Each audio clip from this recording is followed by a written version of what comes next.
Ladies and gentlemen, welcome to the Tech Files Dose of Common Sense.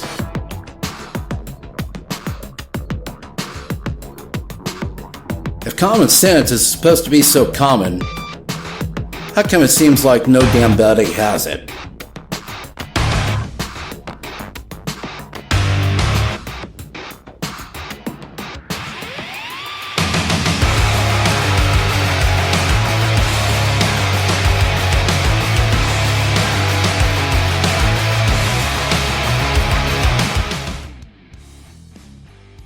And good morning, everybody. Welcome to the Dose of Common Sense for July the 20th. Excuse me, folks. July the 20th, 2017. Welcome to the fun. Welcome to the games. And if you had been here about 5 minutes ago, I was almost about ready to play football with this Blue Yeti.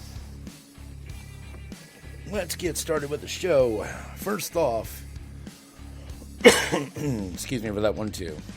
First off, we're going to start with a wonderful little issue that we were having with the OnePlus 5. Reports coming in last night that in the middle of dialing 911, the phone, rather than give its proper location data, decided it was going to reboot. Well, apparently enough of you contacted OnePlus support. They appear to have fixed the issue, and that update is rolling out as we speak. So you might want to check your phone for an update if it hasn't updated yet, and we'll see what happens on that issue.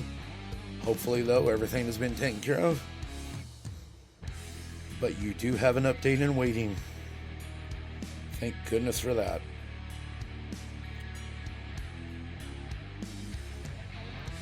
So, speaking of things that are supposed to be wild and fresh and new, Samsung, the coral blue version of the Galaxy S8 and the Galaxy S8 Plus. Why am I not surprised about this? Oh yeah, it happened last year. Galaxy S8 and Galaxy S8 Plus will be launched in the US July 21st. They will be out Friday. So if that is the color of phone that you are interested in, I would highly suggest to contact your local carrier, because here's a little bit of a clue. Yes, it will be in demand. Yes, it will be grabbed up. The first set of stock will always disappear. Coral blue has been a popular color. With the S7, it was popular with the S7 Edge. So be prepared to wait if you haven't already ordered it. Speaking of things that are supposed to get stuff that are new, the Asus ZenWatch 2 is going to be receiving a gift. That gift is Android Wear 2.0. Buckle up. Android Wear 2.0, the only thing I can honestly say about it is it isn't as bad as Android Wear 1.5. I have no idea what's going on with these wearables, gang. Android 1.5 had issues galore, especially as far as notifications went. You can forget about battery life because it just didn't exist. And as far as the Pebble goes, they got Fitbitted. And Fitbit grabbed them so fast, now they're stumbling like bumbling. And we don't know when in the world that Fitbit is going to produce a smartwatch. So my best suggestion to you, if you don't like Android Wear and you don't like Apple, some of you do. If you do like Apple, you can still get the Watch Series 1 for a very reasonable price, and it is still updating to the current version of watchOS. So there is that option. You also have the possibility of getting, you can still get the Pebble, but you're not going to get support. Or you can get the TicWatch. I've had my eye on the TicWatch for a while. I haven't been able to attain the TicWatch, But from what I'm understanding, the TicWatch is very good, and it is feature-packed, and notifications come across the way they are supposed to come across. So, out of the options available right now, that would be the one that I would recommend. Or maybe step back from the smartwatch arena for about 4 months. Wait for Apple to see what's going to happen when they put out the full version of the new watchOS 3.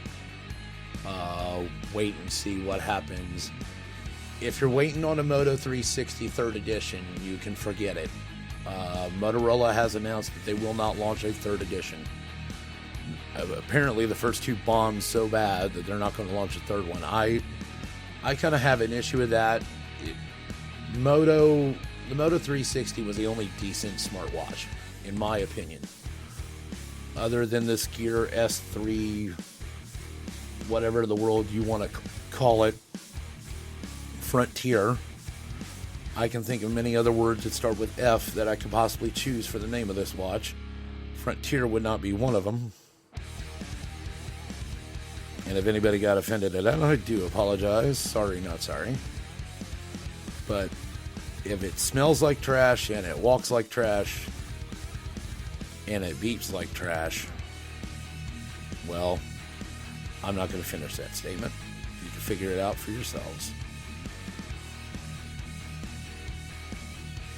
We're going to break away from the smartphone arena for a minute to let you know that all you Snapchat fans out there, if you're in Snapchat and you still want your dose of news, if you wish to call it that, I don't know, NBC has decided to launch 2 news broadcasts a day on their Snapchat channel.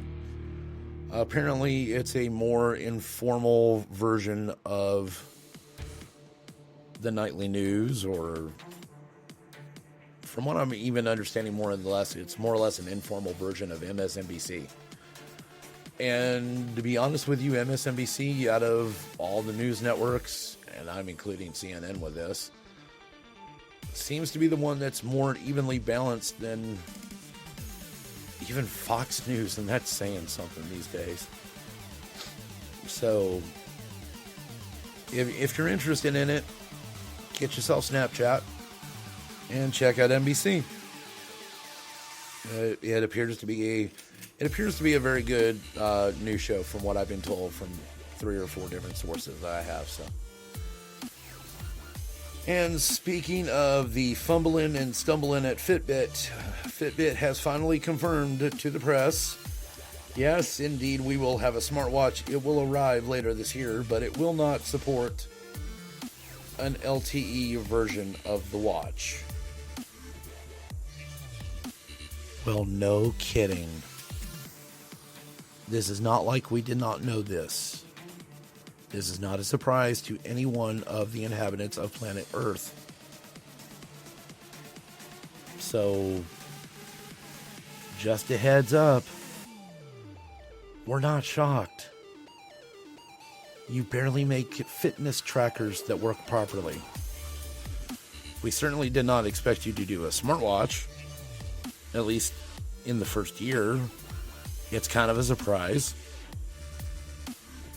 to some of us. I got an idea. Here's a challenge for you in the wearable industry. Come out with a wearable that actually does fitness tracking along with everything else that a smartwatch is supposed to do. That's my challenge to anybody in wearables. I'm sorry, the only one I see even trying is about to put out a new version of their watchOS program. And I hate to say that because I'm not an Apple fanboy. I was born and raised in the Android ecosystem. I just have both OSs. Speaking of OS,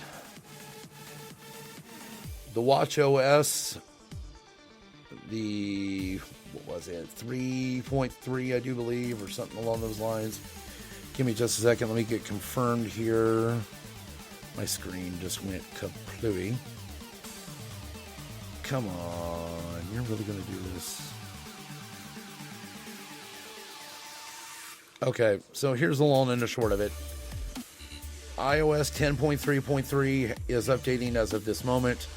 watchOS is also updating as of this moment. Unfortunately, I'm sorry, I don't have the exact version of that because the information that I was trying to get that from source suddenly locked down and I can't access that particular part. But it is doing over-the-air updates as we speak.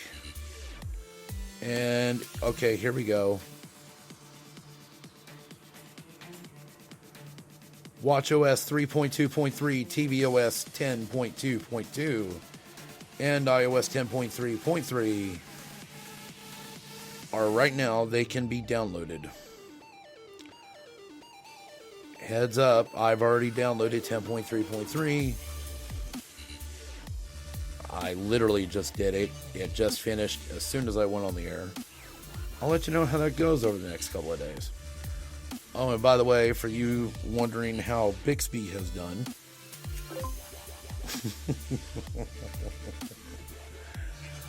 let's just say Bixby's being Bixby. It has triggered twice while I've been broadcasting, and it just triggered right there, and I didn't even say the full catchphrase. Welcome to this planet. Might be a good idea. I'm going to alter the rundown just a bit while I'm talking about Bixby, and it's bumbling and stumbling and bumbling and stumbling. Honestly, it looks like JaVale McGee trying to go down a basketball court. Samsung has decided to not release a smart speaker based on this assistant. Maybe I should put this in the, if you do, you might be high category. I mean, I understand it works very well for anyone in Europe, anyone in Asia, anyone on that end of the world. But the second you try to put an English-speaking assistant, if you are not developing the program in an English-speaking country, and I mean no offense to anybody on this, this is a software development issue. This is not anything to do with language, race, or barrier. Computers are a lot easier to program. If you're programming them for United States customers, have it programmed by United States or English-speaking personnel. Excuse me. If you have it released in Asia or Europe, have them programmed by likewise people. If you don't have DeepMind AI that Google has, it's going to take you a while anyway. And this little issue right here is just making it worse. So, yeah, probably a smart idea. Don't release your smart speaker until at least the new year. Give that DeepMind AI a little bit more flexibility, and then do it. Because we all know you can be good at it when you try to be. When you try to launch half-baked hardware a month after you announce the thing and say, yeah, we've developed a brand new program. It takes up the entire lower left side of the phone, and the button looks like a wart, and you can't remap it. Give me a break. However, I have been running the full release of Bixby for the last couple of days. Excuse me. And guess what? The voice assistant is functioning as it should. It has not screwed up once. Thank God. Otherwise, I might have found a really good excuse to put it on top of the Blue Yeti and let's see if we can play football somewhere. So, we'll see what happens. I'll keep you updated as things go on, and if it starts messing up, you will definitely hear it from me. So, as we already know, the LG V30 has already went through Geekbench. Okay. Geekbench is a benchmark. I'm not impressed by benchmarks. Show me the V30. Quit your belly aching. Quit with this. You know, and these leaks are intentional, believe me. These leaks are trying to tell the public, hey, we're not going to put the dual display on this. and you've been used to the display being a dual display for the last 2 years. We're going to make this look like a G6 Plus. Literally look like a G6 Plus because LG just released a G6 Plus. This G6 Plus is supposed to have 64 gigs of internal storage. And I believe one of the variants has 6 gigabytes of RAM. So you're going to have 3 clones of the G6 this year. You're going to have the G6, the Q6, which is the mini, and then you're going to have the G6 Plus. And then here comes the quadruplet of disaster in the V30. I'm saying this now because I'm sure during IFA I will be more than happy to run my mouth on a nightly basis because of this. Hell, I might even give live updates in the middle of some of these keynote speeches. Here's a clue, LG. If you want to make it anywhere into the smartphone world, marketing is key.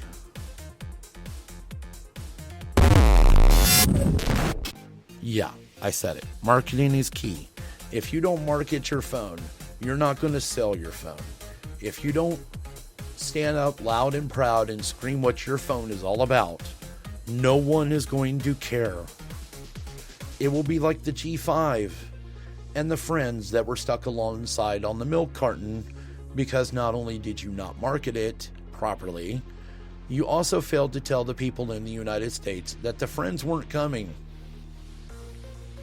It was just the cheap looking, plasticky, painted. I have so many adjectives on this, I'm even afraid to put them on air. Dumpster fire called a G5. Oh, you can get the camera module. That was it. The B&O tuning, forget it. The specialized digital to analog converter, forget it. The B&O headbuds, which were nothing but a bunch of freaking headbuds, forget it. It was not in the stateside release. And that camera grip was the lonely little Kenny on the long side of the milk carton. So, there's that. Be prepared. Eva's going to have some fun ones. Now, let's get to something that's going to be some actual fun. We do have a couple announcements from T-Mobile. T-Mobile has announced that they will activate the 600 megahertz network starting August. Thank God. The sooner that you can activate that extra frequency, the sooner that you can get us more bandwidth, the sooner that you will have more people running from the big check mark in the sky that loves to overcharge, and the phone company that promises you the world in 17 different slits. No. Yeah, because Verizon still says they have 5G BS, and it will be partially deployed this year. It could be very possible that they're doing testing in Austin, and they could call that a full activation if they wanted to. I do seem to remember a couple of other cities in the United States and even in Europe, from what I'm understanding, that T-Mobile was going to attempt a soft launch of 5G in. They have not been announced yet. When I get that information, I will be certain to pass that along. Honestly, all I'm hoping is we don't go to the old WiMAX. WiMAX. We had the fastest speeds on Earth for about 5 minutes. And that was about as long as the battery life was too, so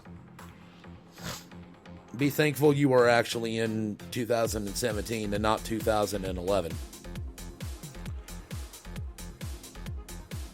Also in T-Mobile news, the Q2 2017 earnings results equaled in 1.3 million additional subscribers.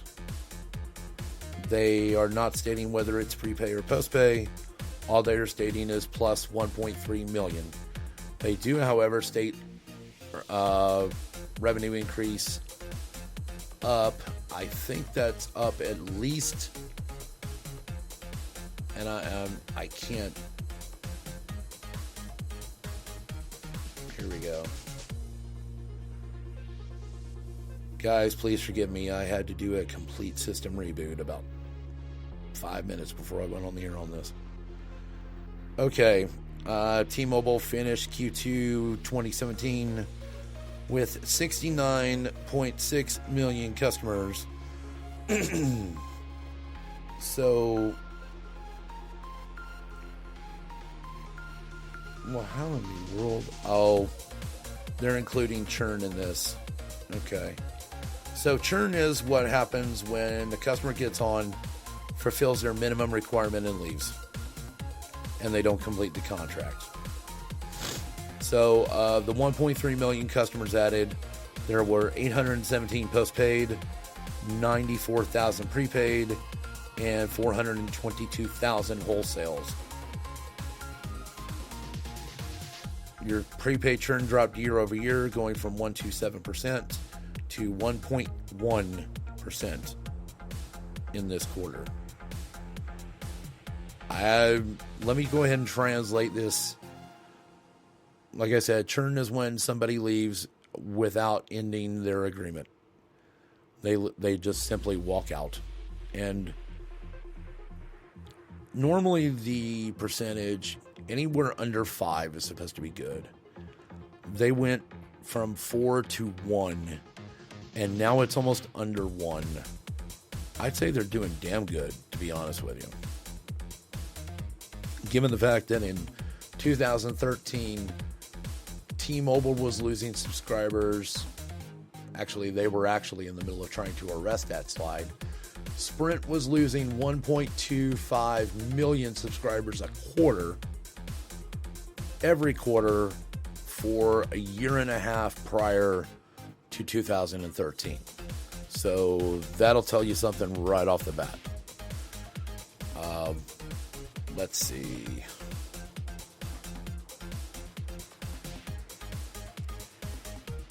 T-Mobile actually had, and here's the explanation. T-Mobile actually had 72.6 million customers at the end of Q1. So that is less than the 69.6. However, T-Mobile also had 4.4 million customers in their Lifeline program. The reason being, Lifeline program is like the wholesale subscriber or a grandfather plan. Okay? So that's why it's not really through T-Mobile, but it can be counted toward the same subscriber base. That's the translation off of that. So, on the financial side, T-Mobile pulled in $7.4 billion in revenue and $10.2 billion in total revenue for the quarter. Net income is up, and it looks like it's up, I want to say 15 to 25%. That number's going to be off. Network total subscribers as of right now is 315 million.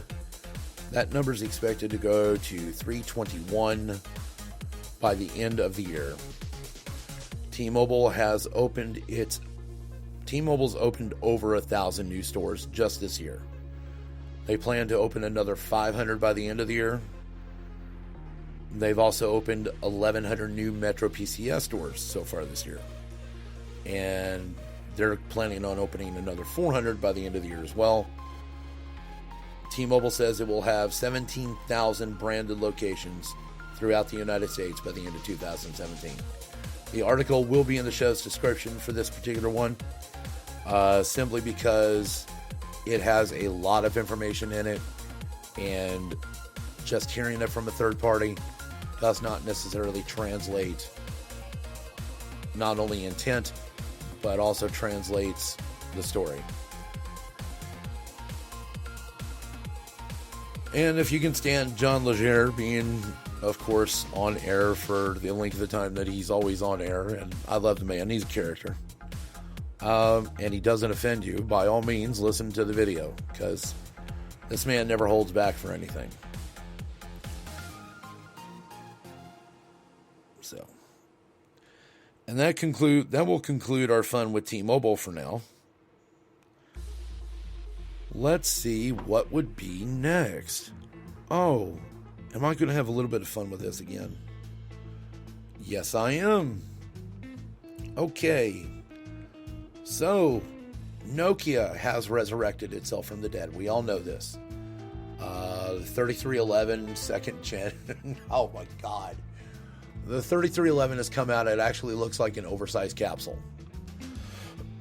They might as well have left it in 2012. I'm sure the year's screaming for the phone back. However, so the Nokia 6, the Nokia 3, and the Nokia 4 are currently out on the market. The Nokia 8, someone put it up on the website, and I think it was up there for a total of 15 minutes, and then it came crashing down. Apparently, they weren't supposed to put it on the website yet. But now that we have that information, and the phone's going to be announced today, let's just go ahead and give you part of what the specs are going to be. The Nokia 8 is going to have a 5.3-inch quad high-definition display touchscreen. In other words, guys, it's probably going to be 2550 by 1440, same as always. Be powered by a Snapdragon 835 chipset. Its dual rear cameras will be Carl Zeiss branded. Duh. I don't expect any less, now that Nokia is actually Nokia again. And whichever model you choose, you will either get 4 gigs or 6 gigs of RAM. And it will come with 7.1.1 out of the box. As for pricing, any unlocked unit in the European markets is going to run anywhere between 550 and 600 euros. So, anybody looking for a good Nokia, keep your ears and eyes peeled, because sometime this morning they will announce it. And knowing Nokia the way we do, or the way we did, it will be launching almost any time after that. Also, the LG G6 Plus, good God,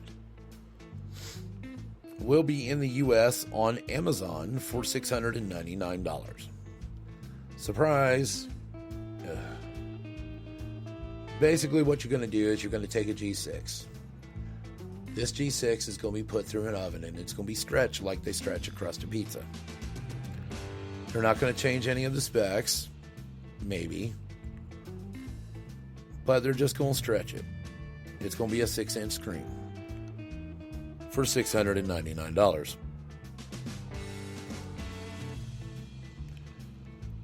Now, I remember a time not that long ago where everybody decided they were going to release mini versions of every phone they had.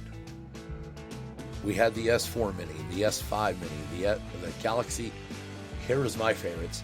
Not only did they release minis, but they also released variants for almost every carrier, and then some. So in one particular year, we saw the S4, we saw the S4 Mini, we saw the S4 Zoom, which was this monstrosity of a camera. This camera, honestly, it looked like the camera made it with an S4, and the baby came out, and I wanted to put it back in, to be honest with you. But I want to know what moron put a big old DSLR camera sensor on the back of a Galaxy S4 and ruined a great phone. And then they decided, hey, let's make an active series out of this. Y'all wanted to know why I said don't make the S8 active ugly this year? Here's why. The S4 active, uglier than sin. The S5 Active, I don't know. If you compared it to the actual S5, which of course was the S5, the S5 Prime, another version of the Galaxy Zoom. Jesus, can we stop? No, Samsung has to make 13 different models of 13 different phones. Then they came out with the S5 Active. Honestly, compared to the S5 Active to the S5, that might have been an actual facelift and a beautification program. So, I don't know about that one. And then they came out with the S6. Stop me if you've heard of this one. S6, S6 Edge. S6 Edge Plus Galaxy Note 5. S6 Active, oops, we made it ugly again. However, it is more rugged. Right.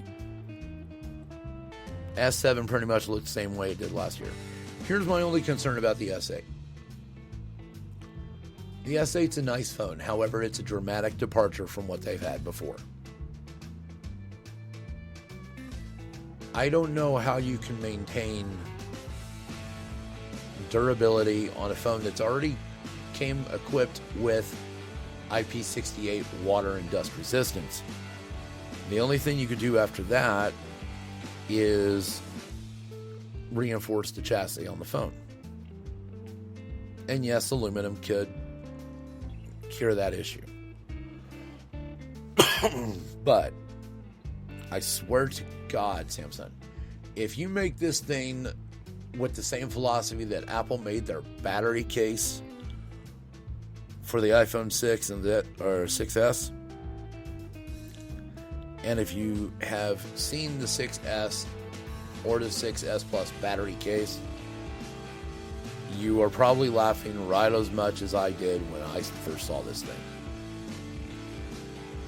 There was nothing redeeming about this.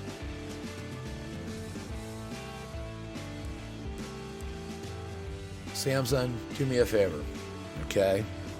Here's the perfect thing to do for the S8. Make the S8 and make the S8 Plus both active variants. Leave the water and dust ingress protection as part of the specs. You want it to stand apart?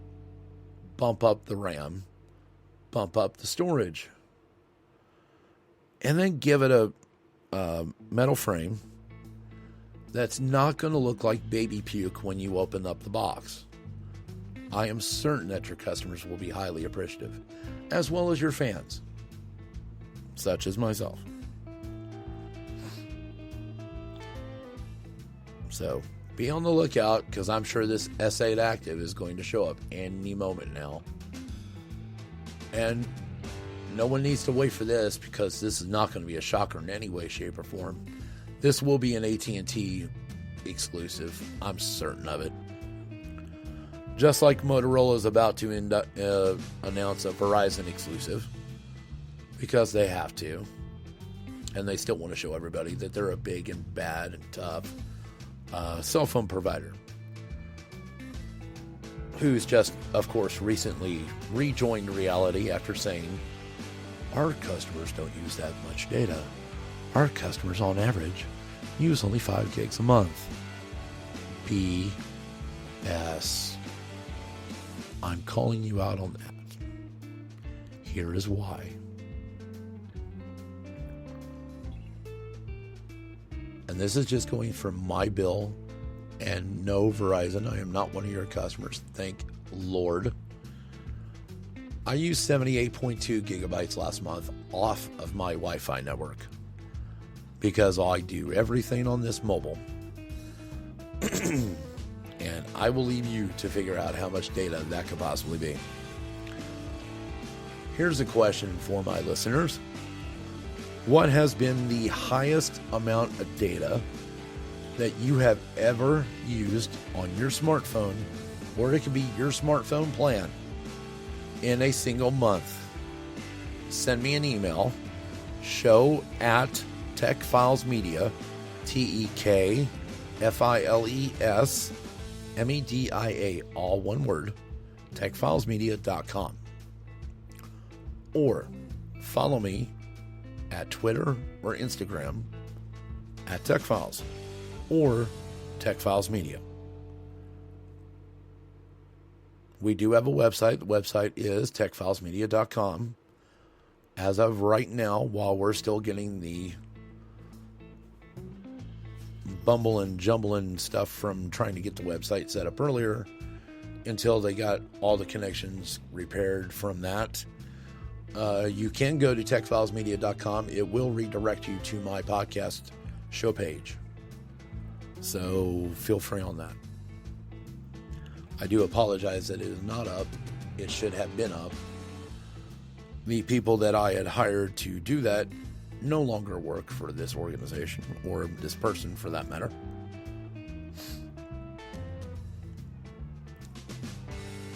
This is one of those things, if the wife ever suggests you do something and you argue with her the first time because you want to save money because, well, you were done horribly by somebody else that you used to work for, and she says, no, I understand where you're coming from, but I want you to do this anyway. Just for you guys out there, you might want to listen to the women. I know that's not a very popular opinion these days, but I've been with my wife for 9 years, and usually when she tells me to do something, it usually has a lot of common sense behind it.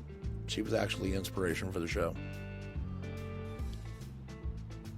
And I'm going to plug this once. If you want to go there, check it out. I think it's great because she does have bipolar type 2, and she's prone to manic depressive and post-traumatic stress disorder, and she is a veteran. So by all means, help her out. Just if one of them happens to be too long, can't read, just save the document, read it when you have your spare time. She's an excellent writer. I've tried to tell her that for a while. But if you're interested in it, look up on Twitter, bipolar TNT. One word. We'll be covering a series here shortly having to do with dealing with a health issue and what kind of apps we use to help us deal with that health issue. I've had several different friends that have had congestive heart failure, including my father.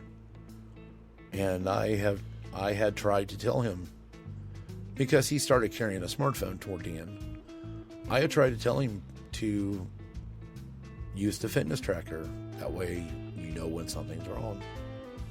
And apparently he didn't. So, but he's probably explaining that right now to the Lord above. And I'm sorry for getting melodramatic, because this just happened not that long ago. So we have, just as a recap, Bixby has decided not to create a smart speaker, or Samsung has decided not to create a smart speaker for Bixby until it learns how to speak every language on planet Earth, which is a good idea. It's very bad to fall flat on your face. The LG G6 Plus will be available on Amazon for $699. The Nokia 8, which will be announced today, should come with a 5.3-inch Quad HD display, Snapdragon 835, 13-megapixel rear shooter, 4 to 6 gigs of RAM on board, and 7.1.1. It will be selling for $550 to £600. T-Mobile not only added 1.3 million subscribers in Q2, it will be activating its high-powered 600 megahertz network starting in August. And I'm almost certain one of the few markets it's actually going to completely start up in immediately will probably be either southwestern United States or the upper east coast of the United States. Austin, I'm talking to you. You'll probably end up being the first one with it. Fitbit's having problems getting fitted for their smartwatch. It will arrive later this year, but will not have LTE support. The G4, the V10, and many other devices that have been aged for at least 2 to 3 years and may very well be outside of their quote-unquote support window. That's going to be a one we're covering later. Support windows normally go for 18 months once you buy the phone. Well, they've been updated. July 21st will be the launch date officially for the Coral Blue Galaxy S8 and Galaxy S8 Plus in the United States. 1.1, the 1.1, yeah, okay. 1+1, or OnePlus rather. Words are hard at 3 a.m. I promise, guys, this will be earlier in the day. I've had personal issues up through the normal daytime, which is why I'm trying to get these out before you get to work. That way you can listen to this while you're at work. If you are in the UK, you can listen to this either on break or as you're getting off of work and getting onto the underground. If you are in, Taipei, you are probably reading this tomorrow sometime. If you're down under, mate, you are probably about 4 o'clock in the... Well, you're probably ended up rolling into dusk right about now, especially over in Melbourne. But I just want to appreciate everybody that's listening to me internationally. It has been a fun journey so far, and trust me, we are nowhere near started. Don't forget, if you want to watch the news on Snapchat, NBC has 2 new shows a day. The V10 and a bunch of old LG phones have received Android 7.0 Nougat. Be careful of the booty loops. That one's for you there, Juan.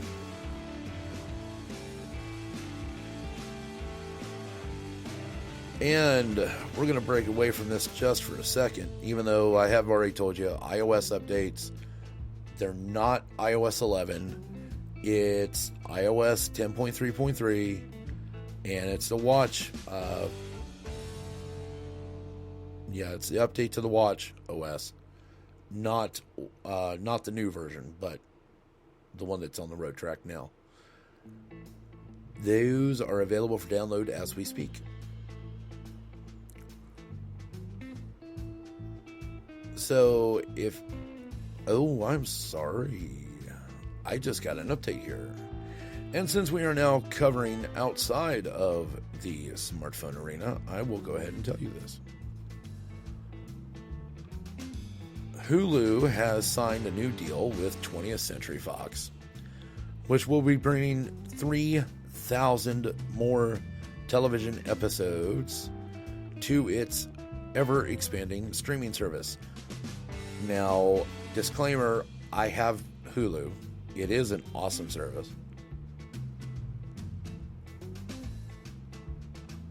Hulu announced a sizable content deal with 20th Century Fox Television, which will allow Hulu to add nearly 3,000 more episodes to its already popular TV lineup, including dramas and comedies. This gives Hulu streaming rights to... And this is going to be a good one, guys.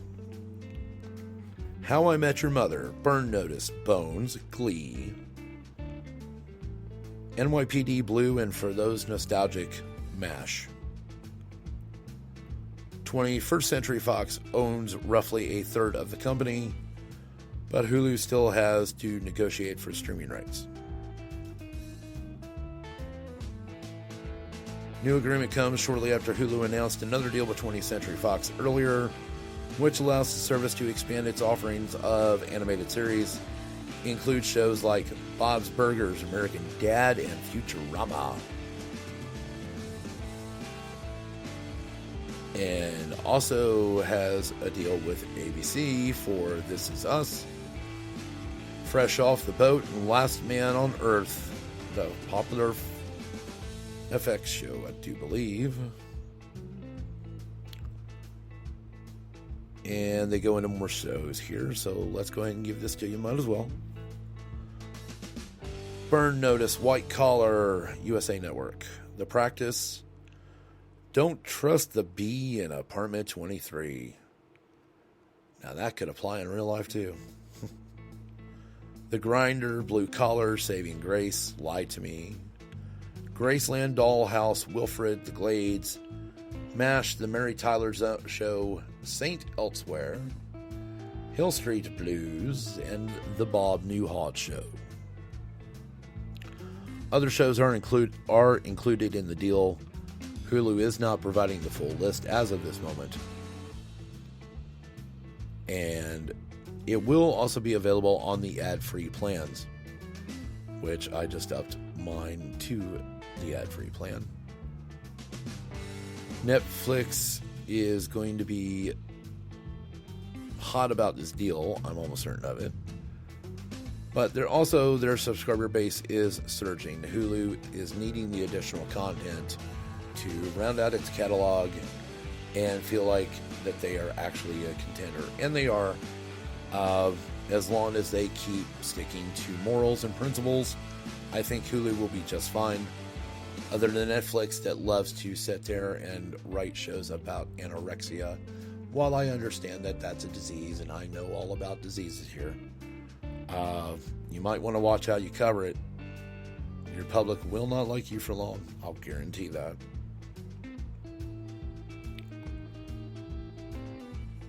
Ladies and gentlemen, boys and girls, children of all ages, we are going to wrap it up there, folks. I apologize if my voice has sounded flat for the last couple of days. For the simple fact that not only am I dealing with technical issues, but apparently I'm also dealing with allergy issues, so please forgive me. Hopefully the very white voice will disappear before too long, and you'll just have little old me to deal with. So, although I sorely wish of two things right now.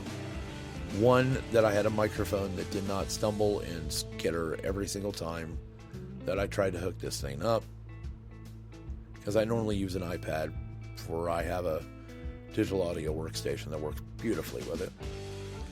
And I also wish just for once that iOS had an equalization program that I didn't have to pay through the nose to obtain. And if I paid through the nose to obtain it, it still would not EQ live signal. So who knows, the next time I do one this week, I might even try it from the PC. Cringe-worthy, but I still need to try it from the PC. And hey, if you want the episode to be live, and I'm putting this out there now, if you want the next episode or the next few episodes to be live, as in 100% live, just me and you, and the noises that occur, send me a tweet at TechFiles. Follow me at TechFiles. Follow me at TechFiles Media on Twitter. Follow me at both of those addresses on Instagram. This show will not be on the air tomorrow night for one simple fact. One, I'm going to try to get some technical repairs done. The second one, I'm going to try to get my throat fixed. Wonderful Texas allergies, I'll tell you, gang. It is a mess. So, ladies and gentlemen, boys and girls, thank you for providing me into your homes, into your cars, into your ears. I appreciate your listenership very much. We are on Stitcher, Apple Podcast, iHeartRadio. We are also on Google Play Music, TuneIn Radio,